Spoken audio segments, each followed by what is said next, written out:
Bonjour, bien, nous allons poursuivre le cours de grec. Alors, j'attire votre attention sur un élément. Donc, on commence à l'étape 2. Pour quelle raison? Ben parce que l'étape 1, les quatrièmes l'ont déjà faite, d'ailleurs. L'étape 1 est une étape de révision. Donc, forcément, comme on n'a pas eu de vacances scolaires encore, on n'a pas besoin de faire ces révisions, puisque on continue comme ça. Donc, on n'a pas besoin de faire ces révisions. Donc, c'est pour ça qu'on commence à l'étape 2. On va poursuivre, donc toujours dans cette page, la page 14, ouais. Donc on poursuit donc la page 14. On est au point suivant. Donc c'est donc dans ce contexte politique que Périclès arrive au pouvoir. Et donc on va voir un petit peu ce qu'il fait. On va dans ce texte présenter Périclès. Alors c'est un texte que nous n'allons pas traduire parce que vous avez la traduction qui est écrite en dessous. Donc on va juste le lire et s'entraîner à la lecture. Je suis désolé du siège qui grince, mais je ne sais pas faire autrement. Mon bureau n'est pas encore aménagé. C'est l'objet des travaux de l'année prochaine. Donc on y va. Donc je vais lire ce texte. Je vais m'arrêter après chaque phrase. Vous appuyez sur pause et vous relisez la phrase. D'accord? On y va. Périclès, gar en, ton men phulon, agamantides, ton de démon, colargeus, oiku de kai genus, tout protou, katamphoterus. Voilà, je vous laisse appuyer sur pause et nous reprenons. Agariste, kata tous upnus, edoxe decain, leonta, kai metemeras, oligas eteke periclea, ta men ala, ten idean, tu somatos, amempton, promeke de te kephale, kai assumetron. Je vous laisse donc appuyer sur pause. Et nous reprenons. Oten ai men eikones, autu skedon, apasai cranesi, periekontai. Mais, boulomenon, os eoike, ton techniton, exonetizain. Donc, je reprends le dernier mot, exo. Donc, c'est comme si on avait un X, exo, nei, di, et puis là, c'est la lettre zeta. Donc, dz, zain. Exoneidizain. Exoneidizain. Ok? Bien. Je vous laisse appuyer sur pause. Et nous terminons. Oi, datikoi, poietai, skino-képhalon. Donc, le qui se prononce que, c'est comme si on avait un K. Donc, skino, képhalon. Képhalon, c'est dire la tête, et skino, c'est l'oignon. Donc, c'est une tête en forme d'oignon. Skino, képhalon. Auton et kalun. Ten gar skilan, estin ute, kai skinon, onomatsusi. Donc onoma, appelé, tsusi. Donc zeta et usi. Donc onomatsusi. Voilà, je vous laisse appuyer sur pause et relire. Bien, alors nous continuons. Alors vous avez la traduction du texte qui est écrite juste en dessous. Donc Périclès était de la tribu Acamantide, du dème de Tolarge. Donc le dème, c'est une région de la ville d'Athènes. Et il descendait par son père et par sa mère des maisons les plus distinguées et des plus anciennes races. Donc il appartient à l'aristocratie athénienne, tant est qu'il y ait une aristocratie à Athènes. Puisque au temps où Périclès arrive, c'est une démocratie. C'est une démocratie. Agariste, sa mère, songea un jour, donc songea, c'est-à-dire qu'elle a rêvé, elle a fait un songe.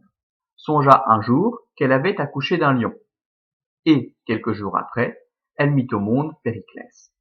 Donc le rêve est évidemment prémonitoire, ça veut dire qu'il aura la force politique d'un lion. Il combattra toujours. C'est le roi des animaux.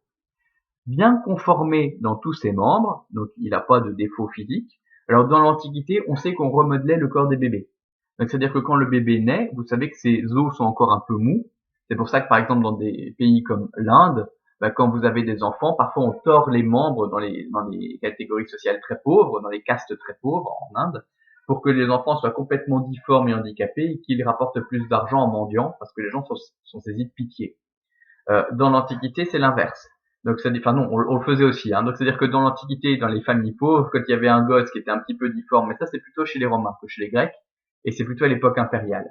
Donc, à l'époque impériale chez les Romains, quand un gosse naissait dans les familles pauvres et qui était un petit peu difforme, on avait tendance à accentuer les défauts physiques pour que justement il ait plus de valeur marchande, et on le revendait comme bouffon ou un truc comme ça. Il y avait des familles riches chez les Romains qui collectionnaient à l'époque impériale les monstres. Donc voilà. Mais chez les Grecs et chez les Romains, dans les familles riches, on remodèle le corps des bébés. Donc c'est-à-dire que quand les jambes sont tordues, par exemple à la naissance, on va s'arranger pour masser le bébé régulièrement pour faire reprendre à ses jambes une forme normale. Pareil pour tout le reste du corps. Donc bien conformé dans tous ses membres, l'enfant avait seulement la tête un peu oblongue et mal proportionnée. Donc il a la tête en forme de ballon de rugby. C'est pour cela, sans doute, que presque toutes les statues de Périclès ont le casque en tête. Les sculpteurs auront craint de faire ressortir ce défaut. Donc comme Périclès a vécu au 5e siècle avant Jésus-Christ, siècle auquel l'art arrive en Grèce à son apogée, et auquel on ne représente que des gens parfaits, stylisés et idéalisés, forcément ça gêne un peu. Comme c'est un homme politique très important, très influent, un très bon stratège militaire, il faut obligatoirement le représenter, mais on a ce défaut physique.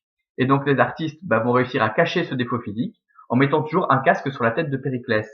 Si vous portez, donc à droite vous avez un portrait de Périclès, si vous portez un casque comme ça, le casque va tomber vers l'arrière parce qu'en fait rien ne le retient. Sauf chez Périclès parce que lui en fait sa tête remplit le casque. Donc en fait ça tenait. Voilà. Euh, mais les poètes athéniens l'appelaient publiquement skinocéphale, car le mot skinos est aussi employé pour skylla, l'oignon marin. Donc on l'a appelé pour rire, tête d'oignon. Il a dû souffrir à l'école. Hein. Ok. Alors, quel est l'intérêt d'avoir d'un texte grec et sa traduction en dessous? Eh bien, c'est quelque chose qu'on va faire de plus en plus souvent. Donc, selon les nouvelles normes mystérielles, qui se basent en fait sur la France, hein, en latin et en grec, vous allez de plus en plus souvent travailler avec des textes qui auront une traduction. Ça permet quoi? Ça permet de voir finalement plus de textes, puisque comme vous avez la traduction, vous pouvez les retraduire plus vite quand vous les retraduisez. En grec, vous n'avez pas encore le niveau pour traduire des textes comme ça, mais quand vous les retraduisez, par exemple en latin, ça vous permet de faire 2 textes sur le temps où en temps normal, vous n'en auriez fait qu'un. Ok. Et puis, en fait, on s'est rendu compte aussi que ça permettait aux élèves d'acquérir les mécanismes de reconnaissance des groupes nominaux. Et donc, à force de faire cela, eh bien, vous traduirez beaucoup plus facilement des textes en version, par exemple. Donc, on va faire de plus en plus cela. Vous verrez l'année prochaine et l'année d'après, et puis encore celle d'après pour ceux qui sont en 3e.